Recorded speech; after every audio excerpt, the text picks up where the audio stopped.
Nautilus, I'm glad to have you here. It was some time ago that you guys visited us. We talked about Whirlpools, I think, as well at that time. But then you guys were building that, and you guys have launched, and there's been quite a great success, I think, with this concentrated liquidity market making. So we would love to hear all about that. But for those who haven't seen you before, Nautilus, maybe you could explain who you are and a little bit briefly what Orca actually is. Oh yeah, of course, of course. Yeah, thanks for having me, by the way. It is great to be back here, as you say. It actually feels like it was ages ago when we did the last one of these AMAs with the Marinators. But actually, it wasn't, was it? I mean, it was only a few months back. It's just that there's been so much going on. It feels like Yeah. a long time, you know? Yeah, it's like one day is 1 week, and 1 week is 1 month, and 1 month is a year in crypto time. Yeah, right. It's like dog years or that thing in Interstellar. You know, when they're on the planet and it's 1 hour is like 7 years on Earth or something. With crypto markets going 24 hours a day, I always feel it sort of sped everything up. But a big hello to everybody who has joined us for this little AMA. It is great to be back here once again. My name is Boaz. They'll go by Nautilus on the Discord. I run some of the communication side and on the strategy team with Orca. So Orca, for anybody who is new, is a decentralized exchange and most recently a concentrated liquidity AMM on the Solana blockchain. We've been around since February 25th, 2021, so we're just over a year old now, and we've seen a fair bit of growth thus far. And of course, we've partnered with Marinade for quite a while now, certainly in crypto years, as it were. Recently we open sourced the smart contract for Whirlpools, and we've just started our builders program, which we're very, very excited about. So if anybody wants to build with us, we are going to be giving away grants for builders who want to build on top of Whirlpools. But I won't get too ahead of myself here at the minute. If you do want to try out Orca for yourself, what led me to the Orca team in the first place was trying out the Orca decks and having such a great experience that I was dying to join the team. And it really is a great experience. So if you've not swapped on Orca before, I suggest you do. It's great fun. So Orca.so, and of course we have our Discord, and we do these AMAs with our great friends like Marinade. Cool, thank you for that. And I'm quite excited about hearing more about the Whirlpools myself, because when you guys first mentioned it, I was excited back then too, because it creates this new dynamic for liquidity providers. And so you guys launched not that long ago, and it's from like the outsider's perspective. When I've been observing the Whirlpools, like the APYs were way higher than on the regular liquidity pools, and there were like a lot of, I saw talks about strategies and how to provide liquidity there and so on. Yep. So Yep. How was the start of the Whirlpools now after it's been running for some time? Oh yeah, it's been going great. You know, funnily enough, Seb, when we launched Whirlpools in closed beta, so you needed to own an Orcanaut NFT to use it. We had a little internal competition inside the Orca team for who could make the highest yield over the 2-week period. And we only had 3 pools, but you'll be pleased to hear that I went for the Marinade USDC, the MSOL pool. And yeah, it is much more capital efficient because concentrated liquidity allows you to get more bang for your buck, as it were. But back then, it was that was just the beginning. We have plenty more concentrated liquidity pools now, and over the fullness of time, we will be migrating all of our normal pools, our previous sort of standard constant product pools, to the Whirlpools system in the fullness of time. But we're doing it at a pretty fast rate. So we have what we call Whirlpools rotations every 2 weeks, and this is where we have new listings or we migrate our older pools to the superior Whirlpools smart contract. And you will be sad to hear, perhaps, I was not the best LP from our little competition, but it was going really well. But in a classic case of FOMO, I changed my strategy to something that was more adventurous than it should have been. In the end, it ended up just breaking even for the 2 week period. But if I just stuck with my original Marinade MSOL USDC range, I think I could have won it, but not that time. Maybe in the future. Well, that's one of the more interesting aspects about Whirlpools, that you can apply these different strategies as well, like I previously touched upon too. But that comes with its challenges too. But before I go ahead with that question, I just want to say, even though you didn't win that competition, you did do something for the greater good of Solana, which was using MSOL that makes Solana more robust and secure. Everybody hears me saying this all the time, but it never gets sold. So you did the right thing anyway, man. Yeah, no, that was part of what influenced my decision. I knew I had to do the right thing for MSOL. Yeah, cool. Nice.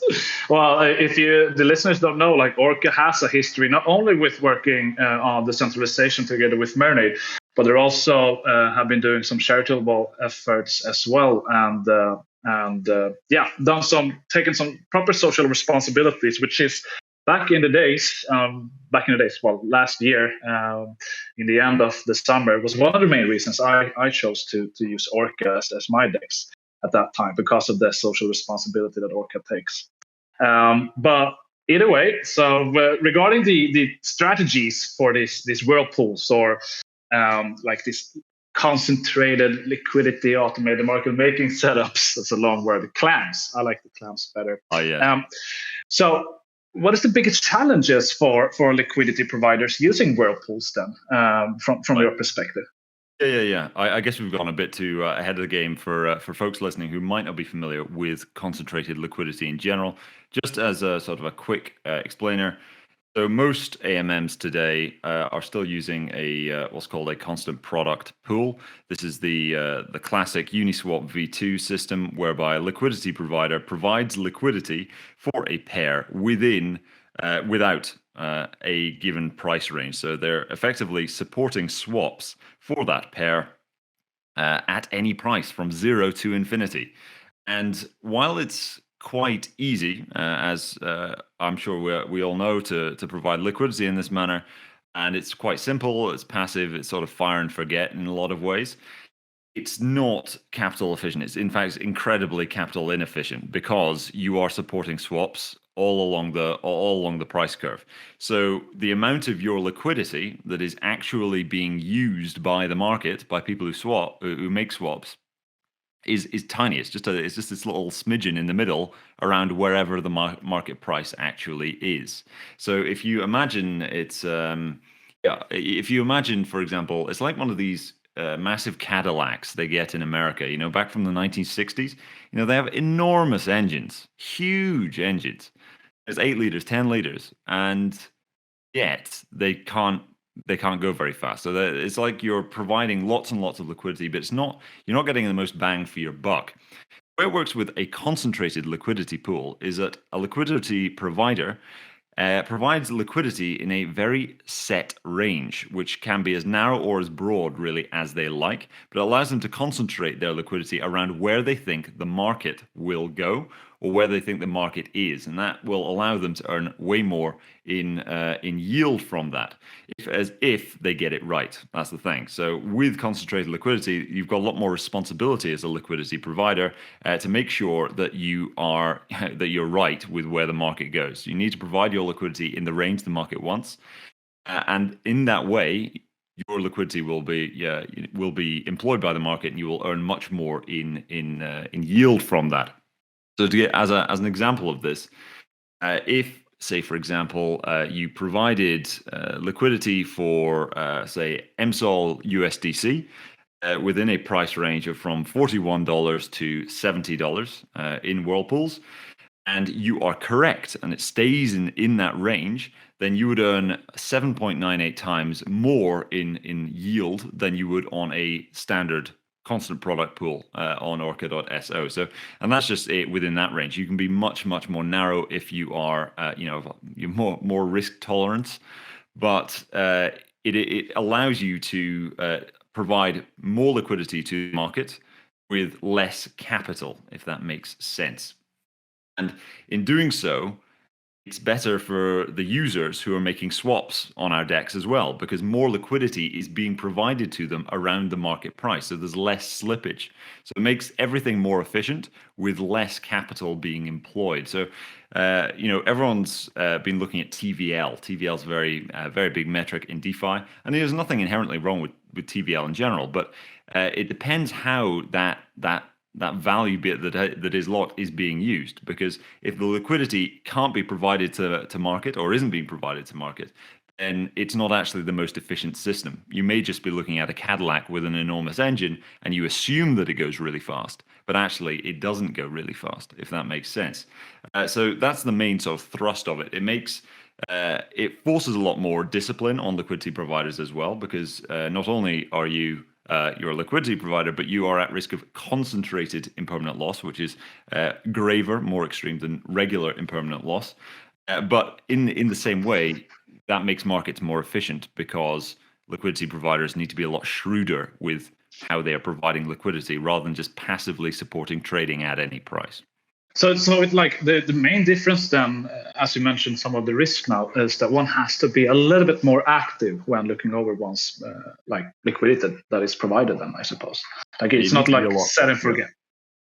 It's you need to be a lot savvier. So we call concentrated liquidity providers sharks, because they need to be a lot faster and they need to really be much more focused and active with their positions, rather than the way it would be with our standard pools, the standard aqua farms, where you can kind of fire and forget and leave it, because we need markets to be more efficient. If we want Solana to prosper as an ecosystem, we need the markets to be efficient. We can't let them stagnate. There needs to be more life in there. And that's why we're doing Whirlpools, and that's why we're also going further with our Whirlpools Builders program as well. Yeah, and I would love to speak more on that. I think you covered very well, like the differences between the classical liquidity pools and these new ones as well, and on top of that, the differences in use cases and also the risks. So. If you guys listening wants to give this a try, head over to Orca's DEX and check it out.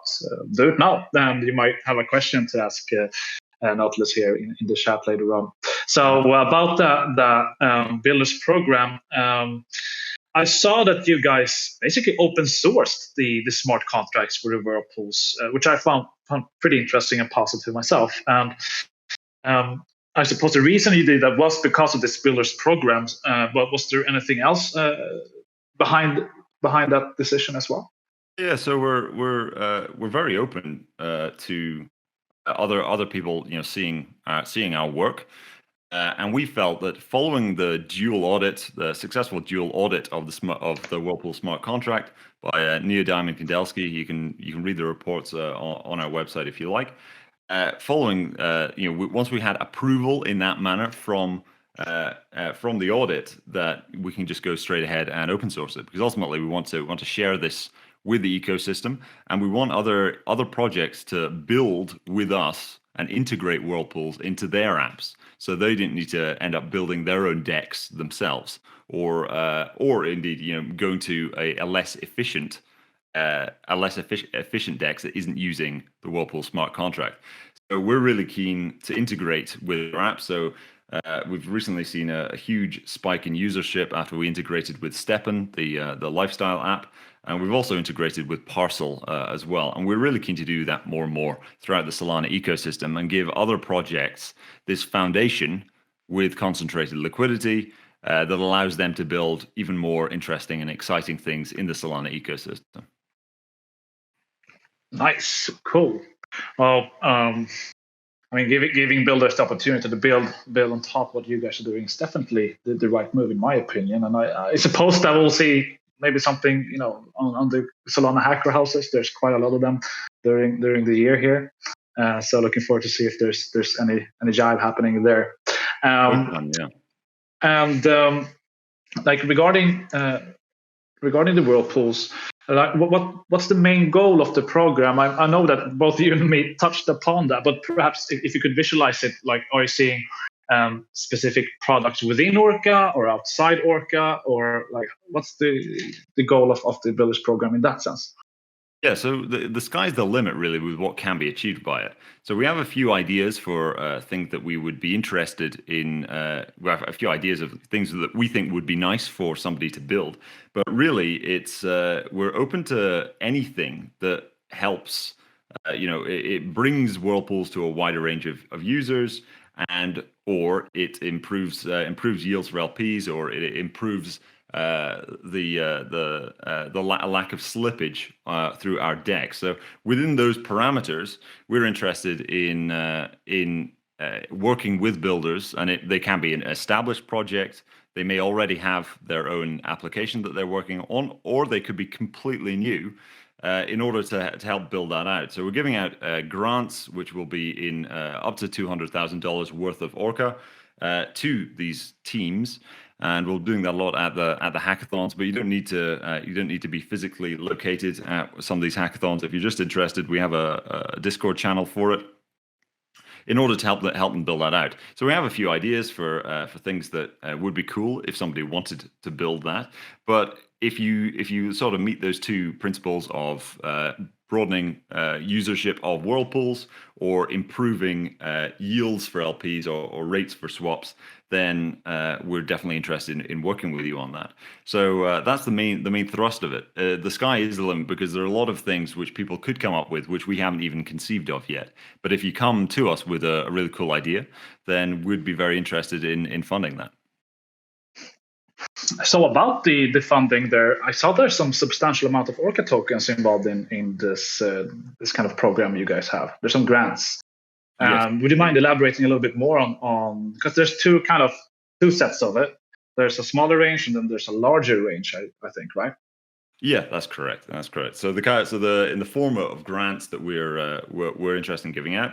So we've got the smaller ones of like 4,000 to 20,000 Orca, but then larger grants of up to 200,000 Orca for teams that can really prove that they can deliver on the project that they're putting forward. And we're very excited to see what people may approach us with for these grants, what they may bring to the table. And of course, the Solana ecosystem is full of builders, really talented ones. But within our ecosystem, and more broadly than that throughout crypto, the use of concentrated liquidity hasn't actually been explored that much. This is still a huge unexplored area, which we're really interested in seeing what people can do with. Yeah, so deep Whirlpool there. That was a really bad joke. Cool. So you guys who are into coding, both for listening to this live session, but also listening to the recording, head over to Orca's Medium blog, where you'll find some really good information about this builders programs, including like the grants and what it means and all the possibilities around this. Maybe you can be somebody who's building on top of Orca or with Orca. Who knows? Are you guys planning to kind of promote this during the coming hacker houses somewhere, or is this something that is online, so to say? Oh, well, kind of both, because a lot of the hacker houses, a lot of people are involved sort of virtually there as well. But no, yeah, the hacker houses, we will be in attendance wherever we can, and we're a very spread out team, so we're hoping we can attend as many as possible. I'll be heading to the one in London, I believe. And then of course got the ones in Tokyo and things like that. So we'll hopefully have a representative at each of these areas. But even if you won't be attending the hacker houses, but you are interested in building on Whirlpools, then please do reach out to us, because we'd be very interested in working with you.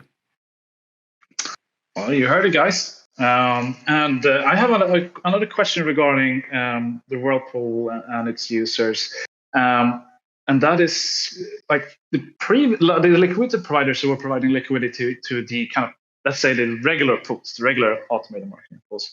What was their impression of the Whirlpools? Like, did all of them start using the Whirlpools instead, or is it are people just used to this old version? Like, how is that funnel looking, to be honest? Like, That would be Yeah, interesting yeah. to hear. It's a good question. It's a good question. It is a mixed bag because some people do just want they don't have time to be taking a much more active approach to market making that is required of you through Whirlpools. Though at the same time, we do have a couple of preset options for LPs deploying liquidity on Whirlpools that are a bit broader. It's not the full constant product 0 to infinity, but it's within 70% range, for example. And that helps out a bit. But some folks don't like that. But at the same time, you attract new users that way as well, because some people really do have the shark attitude of wanting to really earn loads and loads of yield. There's also, if we get really sort of esoteric and into the bush, there is also the interesting way in which LP positions can, in a way, behave the same way as certain option strategies, even though the instruments themselves are completely different. The manner in which market prices influence them is the same, which is quite interesting too. So it's been a mixed bag, but at the same time, it's something that we're definitely moving in that direction. The reason we came up with Whirlpools in the first place is because our co-founders, Ori and Yutaro, believe wholeheartedly that concentrated liquidity is going to be easily the dominant capital force inside DeFi in the future. And given the volumes we've had, it really does feel like that is coming to pass. So to give you an idea of it, in terms of total volume since inception, so this is from February 25th in 2021 till now, Orca has processed, yes, facilitated $25 billion worth of swaps. Now, we have only launched Whirlpools in late March, but we're already over $1.1 billion in swaps through Whirlpools. So it's really catching on quite a lot. And at our current run rate for Whirlpools, just over the past week, it's looking like we could get $1 billion in swap volumes just through our Whirlpools per month. And it's not like we've migrated all of our constant product pools to Whirlpools yet. This is still using we have far fewer pairs on Whirlpools than we do with our original Aqua farms. So there's definitely getting an awful lot of traction. We are getting an awful lot of volume. I think our total volume, 24-hour volume today is $145 million. So yeah, I mean we're getting a lot of volume, and Whirlpools is a big part of that. I guess the number speaks for themselves, right? Yeah, exactly. As the Americans would say over the pond, the scoreboard doesn't lie. Well, yeah, well said. So if one of the listeners here has provided liquidity before through the so-called traditional means, and is interested about Whirlpools and wants to understand like strategies and participate in discussions around this, where in the Orca community should he go then to be able to talk about strategies as well? Yeah, that'd be great. Head on over just to our Discord, and we have a special channel for Whirlpool strategy to allow members of our community to discuss it, because it's concentrated liquidity still isn't that dominant within DeFi. It's still sort of an open experiment. How it works, figuring out what does work is an open question. So it's a subject for discussion, and we really want to facilitate that. So yeah, if you head over to our Discord, just go to Whirlpool strategy. Cool. Well, you guys heard it. That's where you find the cool strats. All right. So also, like we discussed previously, Orca and Marinade has been working together for quite some time now. When you guys were, I think, one of the first DEXs that onboarded AMSOL supported the decentralization. And now it's like been about 8 months since we launched Marinade. And how do you think, like, I mean, you've been part of the Marinade journey from the beginning, and part of the success story here. How do you guys see from the Orca perspective regarding the initial like decentralization goals we had and discussed back then? How do you think we fared with that? And also, do you think that people are more aware now than before when it comes to this topic of decentralization and AMSOL?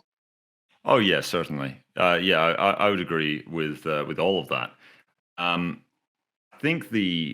think with the Solana ecosystem in general, you can't the decentralization side to it is never too far away from the main debate. Of course, Solana is obviously always trying to be performant and trying to accommodate as many transactions. We've had the issues with outages and things like that, but there's no way of sort of getting around the decentralization side. And of course, you guys are doing some great work in ensuring and furthering the pursuit of decentralization within the Solana ecosystem. So I would say, for considering, I mean, we are in crypto, so TIC, this is crypto, but given it's been 8 months, I think you've achieved an awful lot, and we are, of course, running on crypto time. So 8 months is probably like 80 years or something. But I think it's going pretty well. I mean, what would you say? Yeah, definitely. I'm happy with the progress, and I'm also happy with how Orca is part of this journey as well. So anybody really providing liquidity to an AMSOL pair on a DEX is basically doing their part in supporting further decentralization of stake on Solana, and additionally making Solana more robust, and in the end more valuable, because all SOL is supposed to be fucking staked to validators. Right. So thanks for being part of this journey together with me. And I think that Orca can definitely call themselves proper decentralizers because of that. Okay. So one other really interesting question that I think Dobby touched upon previously too in the chat, but that is the STEPN token. And it's quite an interesting token, right? It's like a new concept. And it seemed like you guys were one of the first that listed that on your DEX. And so with that said, like how would you say that the STEPN community fares in a DeFi environment? Yeah, very, very interesting project.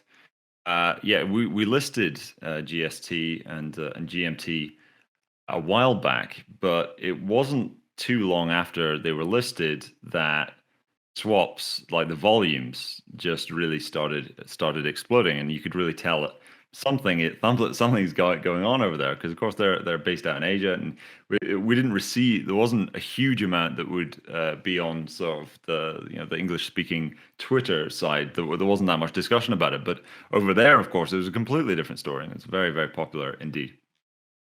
So not only is the listing of those our integration with STEPN, because they integrated Orca for their swaps, is one of the big drivers of our recent explosion in usership. So one side of great user experience is, of course, our UI on our website, orca.so. It's what brought me to the Orca team in the first place, was just the great experience of using it.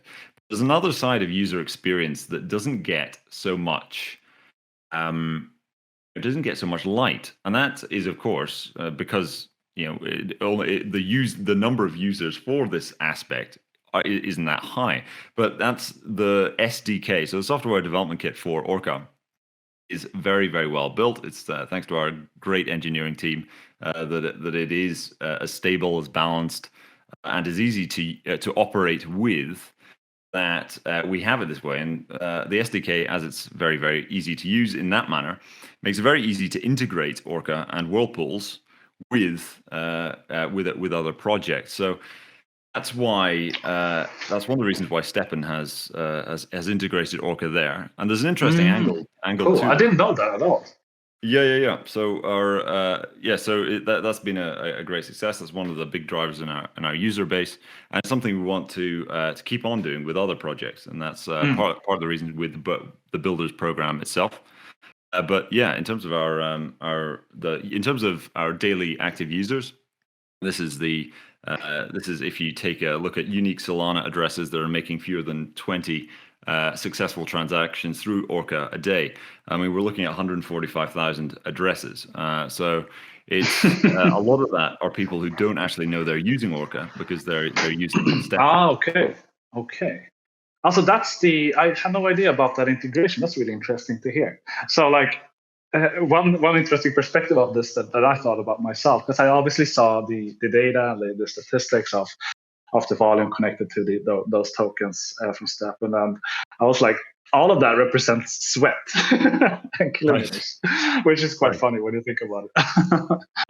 Yeah. I mean, people say that crypto doesn't have an impact on the real world, but then, yeah, you've got that going on. Yeah, exactly. So, I mean, they were the first ones to do something like this. So it's going to be fun to see what else comes about it, because I'm sure that a lot of people got inspired by the success of that project. But yeah, so I have one last question before we do that lottery thing. And from your perspective, uh, how's the beer market treating Orca and the decks? Obviously, the Steppen thing was awesome stuff, and that was during the beer market. But are you guys seeing like any big effects on the trading, or are things just moving along as normally? Right. Well, I guess one of the advantages of being a decentralized exchange is that provided there's trading, you're generally doing okay. So when it comes to some of the shocks that we've seen in the crypto market, which if you've been in crypto for long enough, it's not all that shocking, but it's actually not affected our volumes that much at all. So things are actually going on pretty well. The bear market, the bear has not managed to wander into the ocean yet, so we're all good. Yeah, well, it's like you say, you're a DEX, and people trade in bear markets and in bull markets. And if one is a true trader, I guess, one can trade both sides of that coin, bull or bear. Doesn't really matter, right? Yeah, Um, exactly. but okay, so let's thanks for that, and let's move forward with the little lottery here. And I'm gonna paste an emoji. I already kind of said what emoji it is, so just paste the same emoji in the chat, right in the chat. That will mean that you get a lottery ticket. And then after the AMA is concluded here in about 30 minutes or 25 minutes, I'm going to spin that wheel of names to randomly pick the winner. So just share that Orca emoji and you will have a lottery ticket. So as we're looking into some of the emojis popping into the chat here, I'm scrolling up to find one of these UC questions we have. We have a couple of good ones. And we can start with Whitewick's question. Whitewick, our chef and barista, who is the awesome host of the GM for Coffee event. And for those of you not in the know regarding the GM for Coffee event, we have a GM channel in the public category in the Discord here. So GM channel where you just write GM to the community. And we have a random draw through a bot we have there that picks one lucky winner who wishes the community a good morning. And this lucky winner, he receives 4 USDC to pay for a coffee. Very And nice. this is exclusive to the Marinade role. So to get the Marinade role, you simply need to hold one of our governance NFTs. It could be the level 1, could be any level. Just hold it in your wallet and verify that through the Great Protocol setup here under the Become Marinator section in our Discord. So once you have the Marinator role, you'll be able to win the coffee. So keep that in mind. Just get that Marinator role.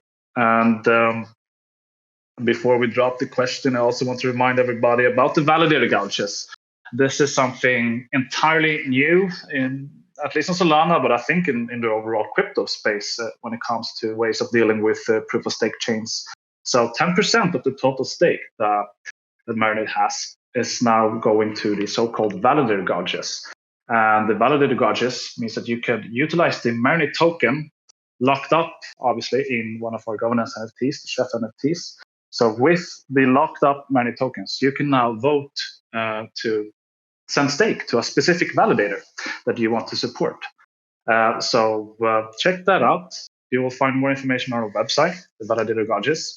And then, you might want to support a validator that you've seen provide a lot of good stuff to the community or helped you in the past or just has a cool validator name. I don't know. But now you can do this with the Marinade token.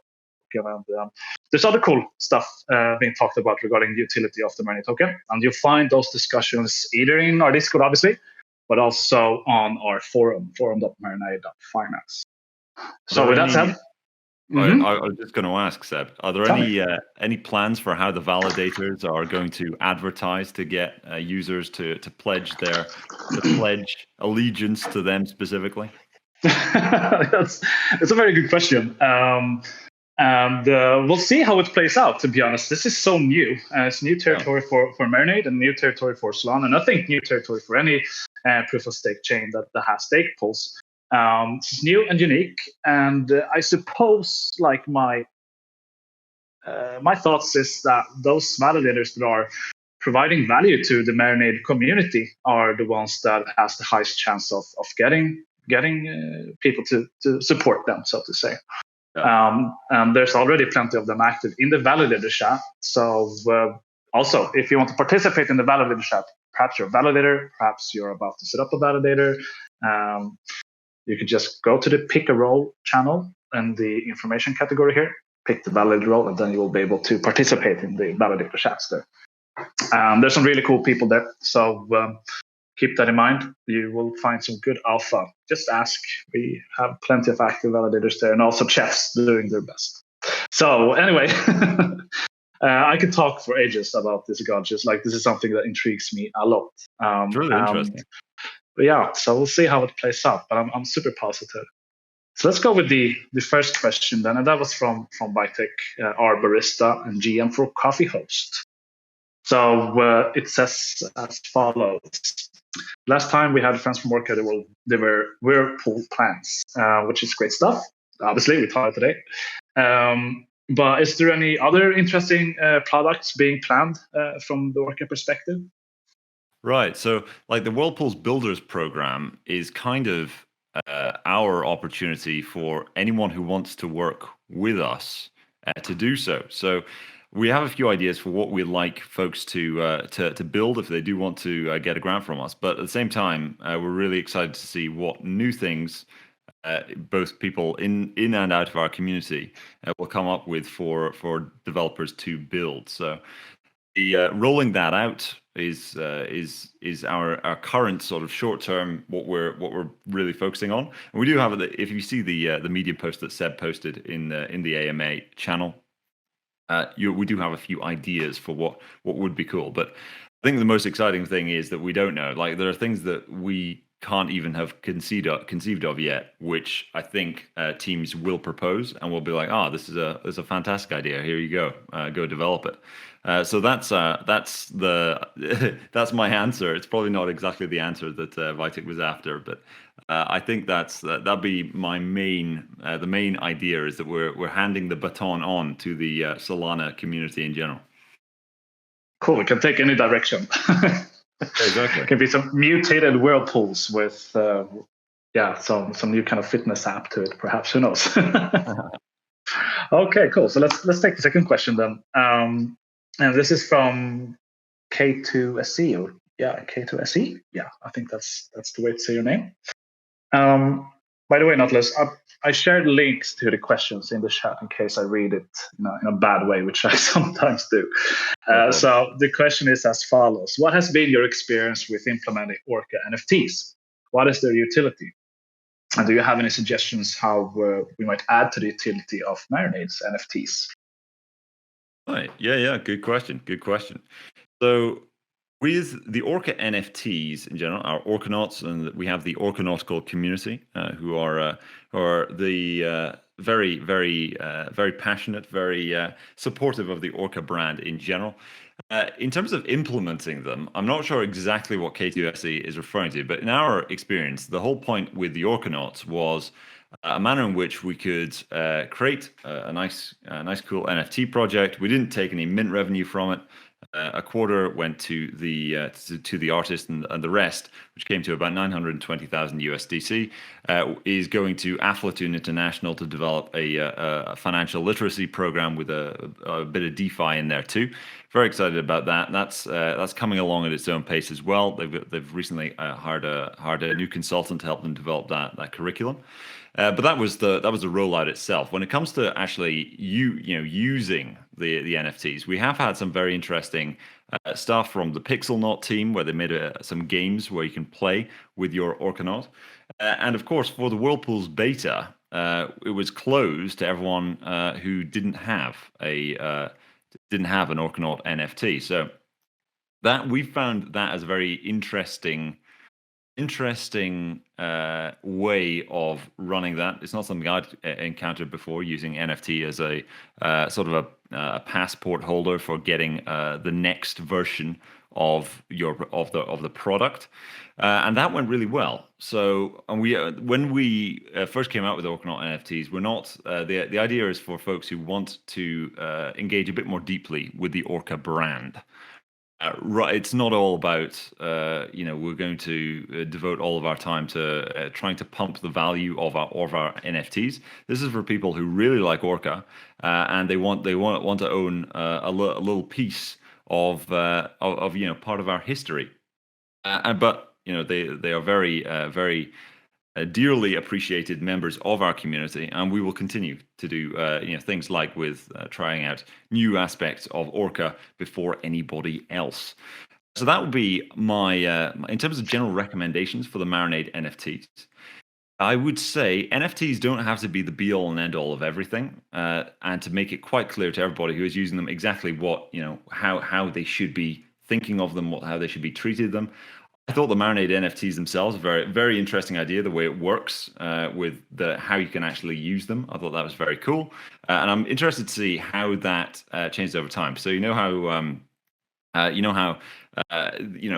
amount that you've of your MNDE, you can sort of link that to the NFT's value itself.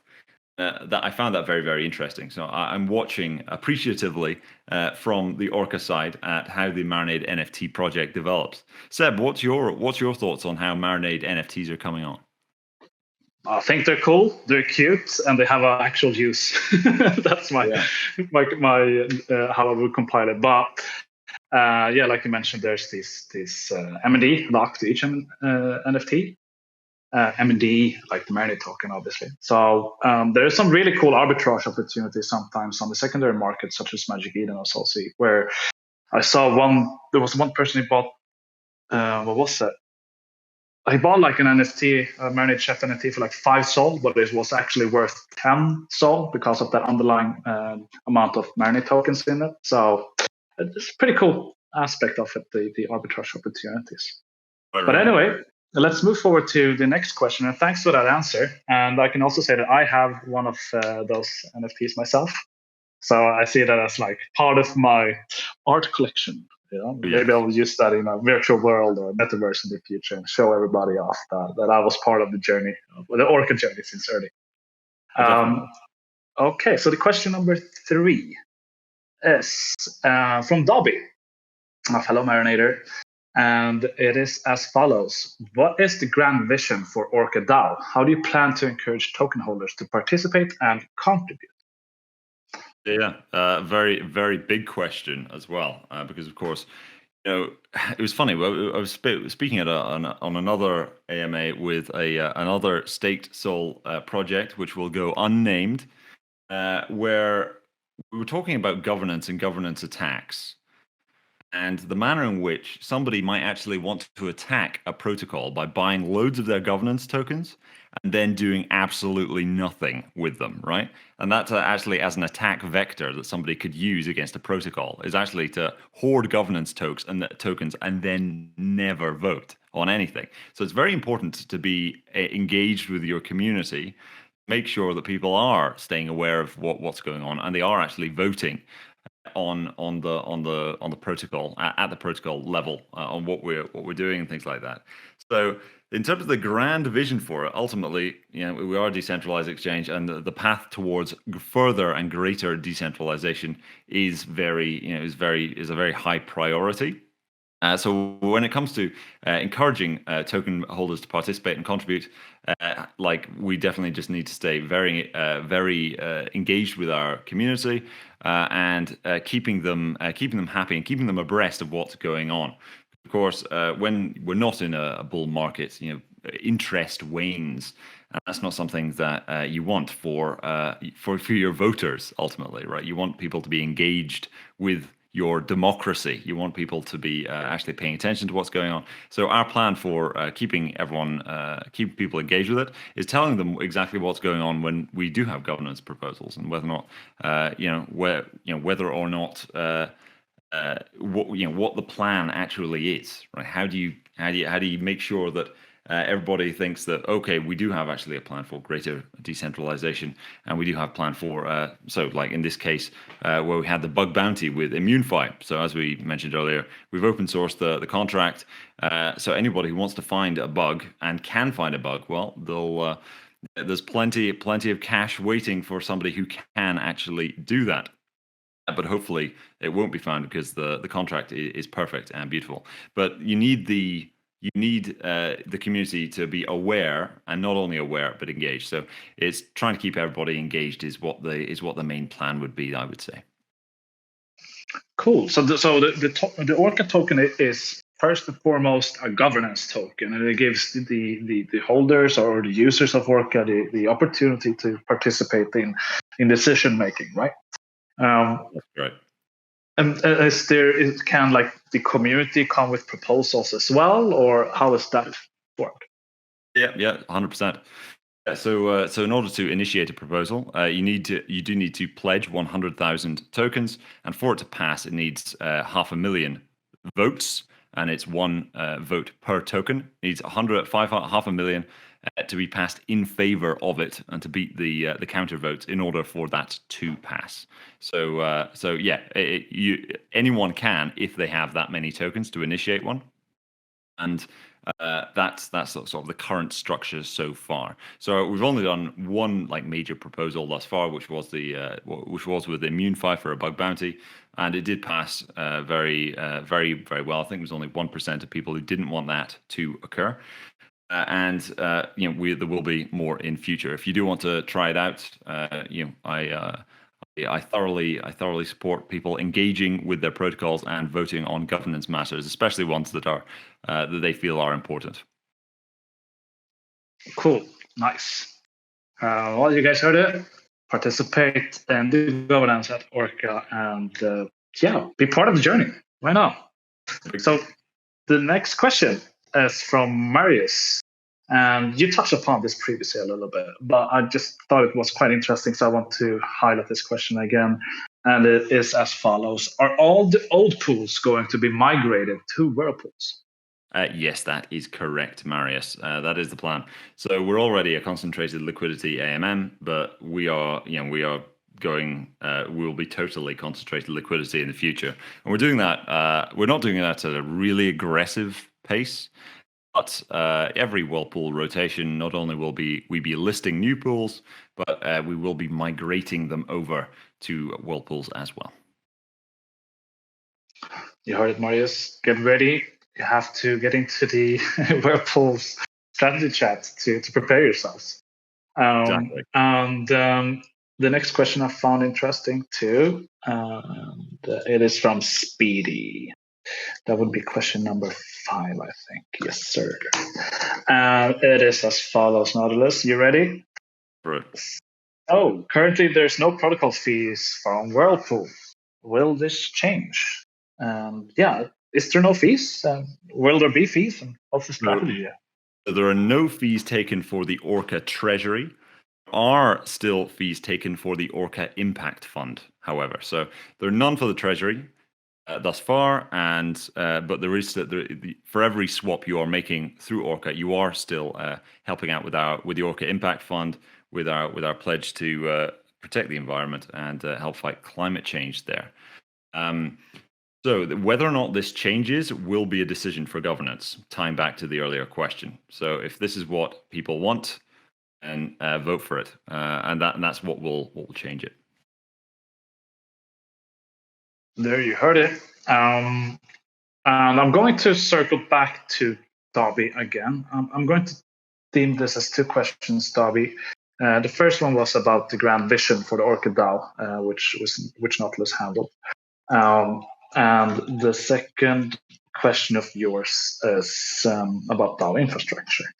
So I thought that was cool, so I'm going to circle back to that and share the link to that, Nautilus. So the question is basically, with respect to DAO infrastructure, is there any particular reasons for choosing Realms/SPL governance? And you know, Nautilus, we are using Tribeca. So it'd be super interesting to hear the perspective on this. Yeah, yeah. So we went with Realms as it was something that's quite simple to set up. There wasn't it wasn't too much. It wasn't too tricky. It doesn't have the most aesthetic appeal, so, and we do pride ourselves very much on our user experience at Orca. But it is still pretty straightforward. There's not it's not hard to figure out what exactly is going on when you're using it. So that was the main one. It's just quite straightforward for us to set it up and to get V0 of governance going nice and quickly. Yeah, you heard it. Is there any like differences you see now after some time of using Realms versus Tribeca? Like, is there any like clear differences from the Orca perspective, or is it like same now, or what's the feeling around that? No strong feelings on it. I think we're pretty happy with how it's gone thus far. But it is again, it's still V0 of governance. Where this is very new for setting up. We've done one governance vote prior to that when it was picking which charity shall receive the first donation from the Orca Impact Fund. But that wasn't using a proper governance system. It was quite a simple vote that we did there. So yeah, when it comes to comparing it with other systems for it, I think we're pretty happy with how it's gone thus far. But maybe we'll change in future. Yeah, I mean, from my perspective, it seems to be two good options, and none is really better than others. And I think it's a little bit like you said earlier, for choosing the use like in this early stage of governance on Solana. It's more about, for many projects, it's been more about timing than anything else. To be honest, there's Right. great people behind both of these governance solutions we're talking about, Realms and Tribeca. So either choice is pretty good in my opinion. Okay, so we'll go with question 7, and this might be a bit tricky one. So it's not really a specific question, but it would still be interesting to hear how you tackle this one. And this is from Marky. And it says, I'd love to hear something about composability of whirlpools versus classic liquidity pools. All right. Oh, well, it's a very interesting question. Well, it's not really a question, is it? I'd love to hear something about the composability. Yeah, just say something nice and beautiful. Well, yeah, composability is a pretty good word as well. So when it comes to the composability, how easy it is to integrate. I'm not an engineer, so I'm easily the dumbest member of the Orca team. Apologies, Seb. That everyone else was busy today. You got stuck with the dumbest guy. No, you're too hard on yourself, man. So I'm not an engineer, so I can't get into the sticks with exactly what makes the Whirlpool smart contract and the Whirlpool's SDK better than the Aquafarm's contract and SDK. But it is. I am aware of how easy it is for the other projects to integrate both of these things, and that is something that is very, very highly appreciated. As I mentioned earlier on in the conversation, the user experience isn't all about just using the website.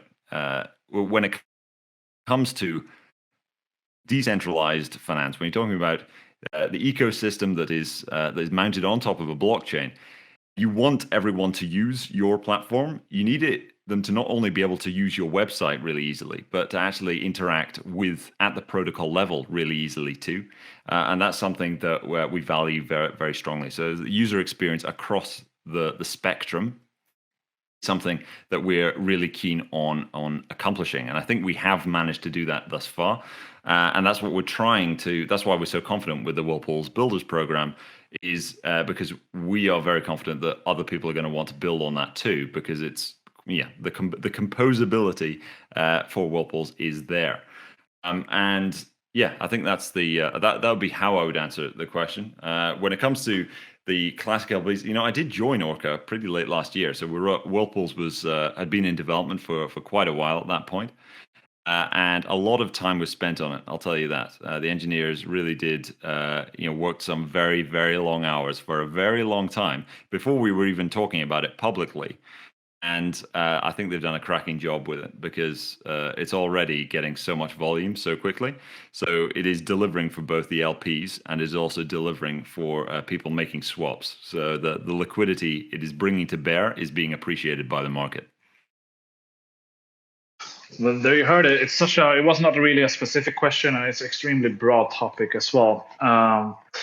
So like to me, it feels like it has a slightly higher component of composability in my perspective. It opens up for a lot of cool things. Yeah, definitely. Okay, so I think that's all questions for today, and we handled a lot of questions. So thank you for the great answers. And looking through all of these different questions, which one were you the most entertained? Which was the best one? Just having a quick scroll through, and yeah. So I don't need to compile them all to one message. I think you can just scroll through. Yeah. And BTuck asks, what mic setup is it that I'm using? You sound fabulous. Well, it's very kind of you to say, BTuck. I'm using a Rode RODE mic that I've had for. It's not a new one. I've had this one for quite a while. So I'd probably give it to BTuck because he said I sounded fabulous. So that very that's how you win. You just flatter the guests. Well, the rules is though that the questions I brought up in the AMA here. I get you. And BTuck is kind of automatically disqualified. He's a chef. Well, let's see. I think we've had some great questions, by the way, this AMA. Thank you for hosting it, Seb, and thanks to everybody who has tuned in. It's been a very pleasant experience, as ever, with Marinade. I would go for, because some of these are really, really good. Let's see. Going through it for they were all good, but which one was the most entertaining one, so to say? Yeah. I would go for, in that case, I think I would go for, in that case, the question on the NFTs and with regards to implementation. I think that was a very good question. Was that from K2SE? Right, I think so. I believe so. Which one was it? I need to find out. I think it was from this fine gentleman. Yes, indeed, it was question number 2, I think. So K2SE, dear Marinator, you've won some Orca tokens. $10 worth of Orca tokens is going to be sent your way. So just send me a DM, and we'll handle the details there. And you guys who shared the Orca, the beautiful Orca logotype in the chat, the emoji there, I'm going to, after we end the stage, I'm going to do the draw and see who the wheel name chooses to win the $10 worth of Marinade tokens. And Nautilus, thanks so much for taking time of your busy schedule to come and explain more about the Whirlpools. It's been very educational, and I'm going to give it a shot myself and see how I fare. But first, before that, I need to go and check that strategy chat in the Orca Discord. So anyway, thanks a lot for taking the time with this, man. It's been super, super cool. Oh, this has been fantastic. Thanks so much. Thanks so much, Seb. And thanks to everybody who's tuned in. Great AMA. Very, very good questions indeed. So I hope everybody is having a good time. And despite all of the fear out there with the bear market, that there is sunshine on the horizon. You just need to look at that and maybe don't stare at the charts too much. But yeah, great AMA. Thanks for having me. And of course, you're always welcome over on the Orca side if you want to come over and I'll be asking you the questions next time. Okay, well, I will be there for sure. And I'm glad to be good friends with you guys. And talk to you later on, Nautilus. And for everybody listening to the live session here and to the recording, thanks for taking your time with this. Great questions, like Nautilus said. And don't forget to cast your votes in the validator gauges, and pick which validator deserves some extra stake. And don't forget to stay up to date with the forum of ours, forum.marinade.finance, where the most important discussions about the future of Marinade is taking place. So thank you, everybody, for tuning in, and stay safe. Bye. Good folks. Bye-bye.